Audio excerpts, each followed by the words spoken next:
Hey everyone. Before we get to today's feature, how about we talk a little shop today, shall we? Now, I understand that a lot of people mostly just want to see my reviews. That's fine. Thing is, I don't want to stay on just reviews, so there are other projects I've been doing.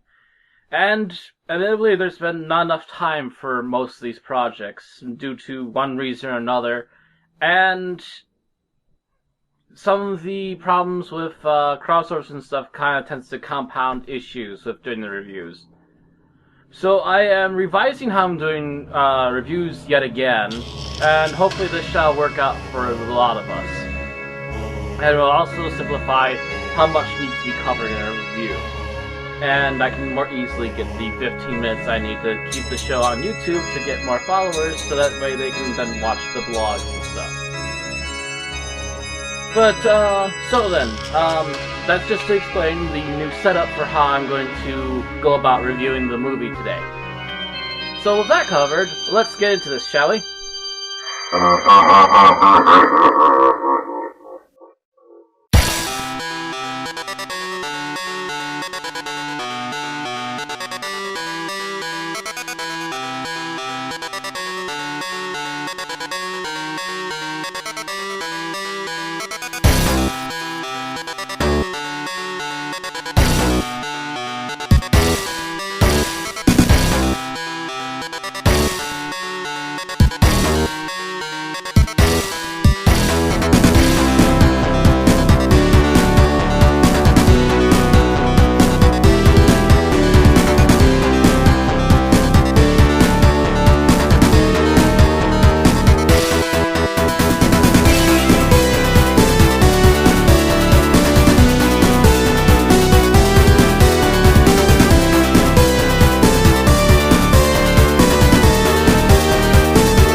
So a little brief history on Kamen Rider first, so that we can fold you into what Zeto is, or ZO, for people that are not in the know. The last two series of Kamen Rider on television, Kamen Rider Black and Black RX, were actually direct sequels to one another, continuing the storyline that was left off in the original Kamen Rider Black. The series Black started in 1987, and Black RX ending in 1989. These would be the last Kamen Riders to be on television until 2000, not to mention also ending off the Showa era of the show. Kamen Rider Shin, although not the worst idea that Kamen Rider had ever come up with, there's also a thing called Decade that we wish to lynch and forget about that happened recently, but that's another story entirely. Shin Kamen Rider was more or less the idea of taking everything from the original version 1 Kamen Rider and making it a much more semi-realistic and more adult. But it went a little too far. Instead of the epic action and story of some of the other Kamen Riders, Shin focused mostly on blood and tits. Needless to say, the new Rider fans were not impressed and instantly turned this movie down, for obvious reasons. Although I will say that Shin has made up for himself in some of the more recent movies, as well as a little comedic thing where he tries to get a sequel of himself pimped out, to no avail. But all in all, apparently the movie did not bomb out or anything, so it still kept the original hardcore fans happy.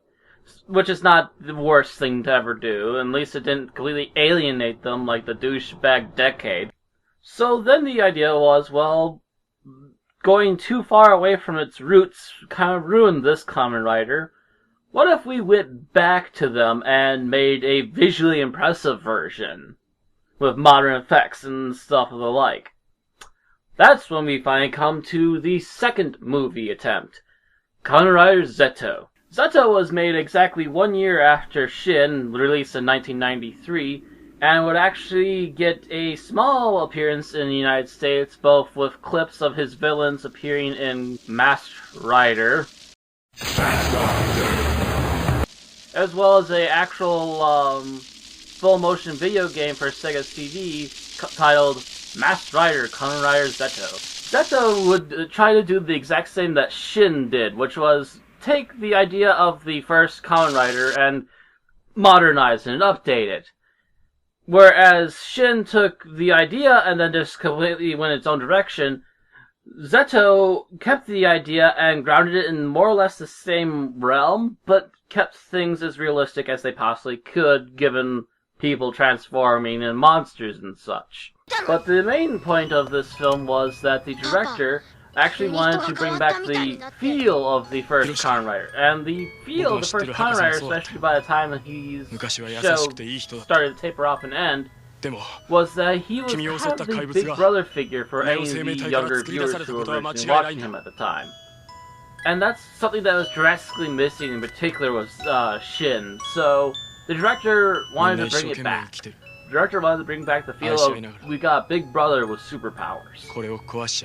Which is not a bad idea at all, and you definitely feel it through this movie. Yeah, and matter of fact, as the halfway point approaches, we finally actually hear the young boy of the movie actually refer to Zeto as pretty much brother, or older brother, technically speaking in Japanese.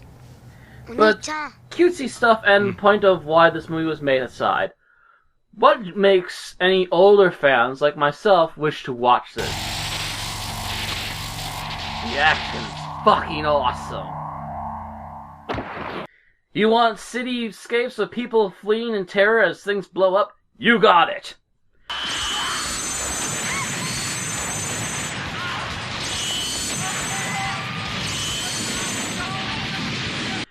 You want to see little boys running from danger as they're nearly killed of every time a monster pops up on screen? You got it!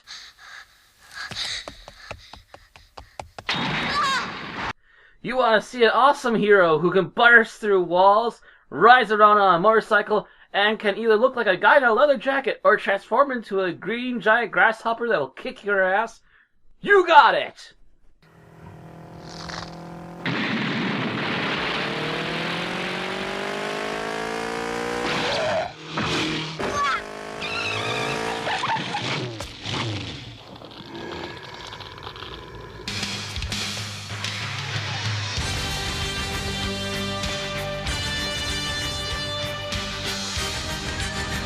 The plot is actually very thin for this film, but that's not a bad thing. Essentially, you learn more of the plot as you continue on through this very quickly paced movie.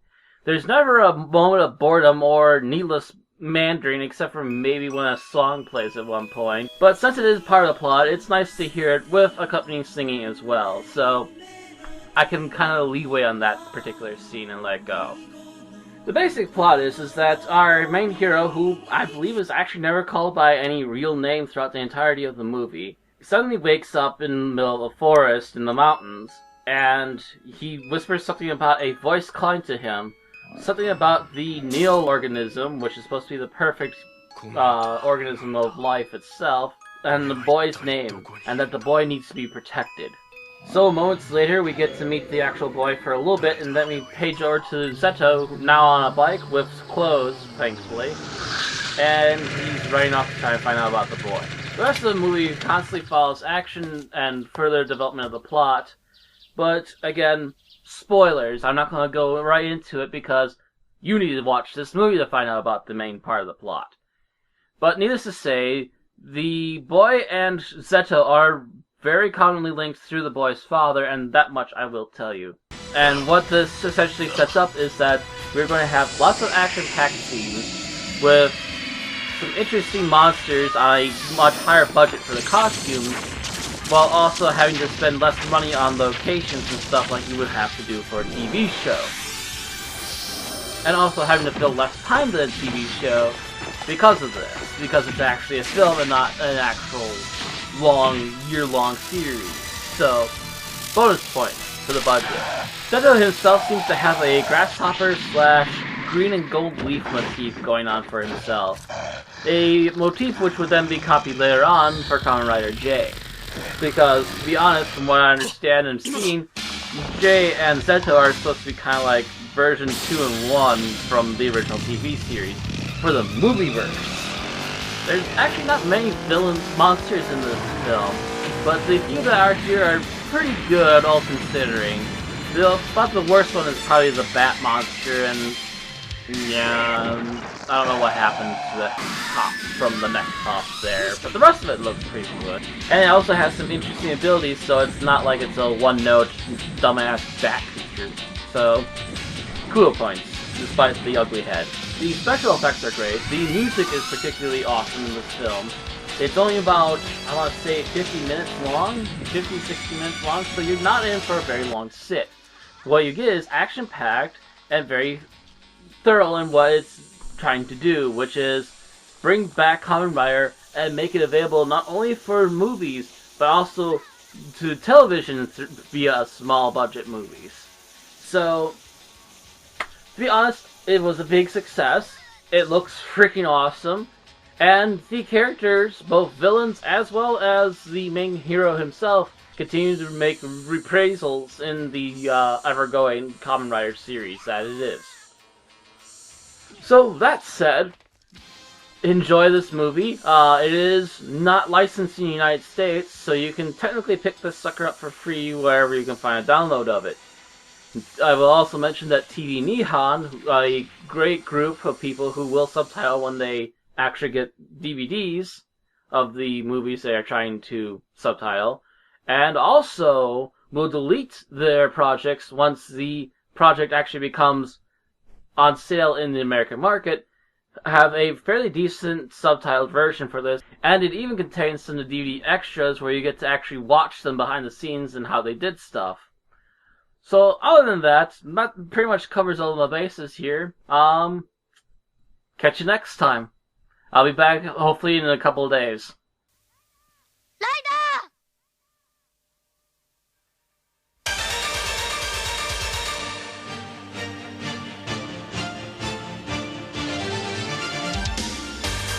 明日を遮るガラスの壁を今砕きながら日の当たる場所を見つけるのさ鳥が渡るよ朝焼けを切り裂き広げた翼を強く輝かせときめきを越えてゆけ風に羽ばたいた夢が道を降らすまで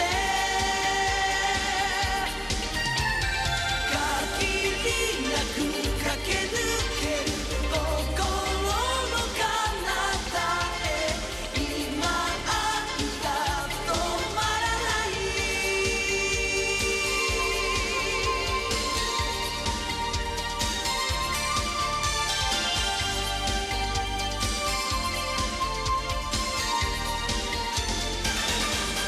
もがいた日々さえ勇気に変えたいと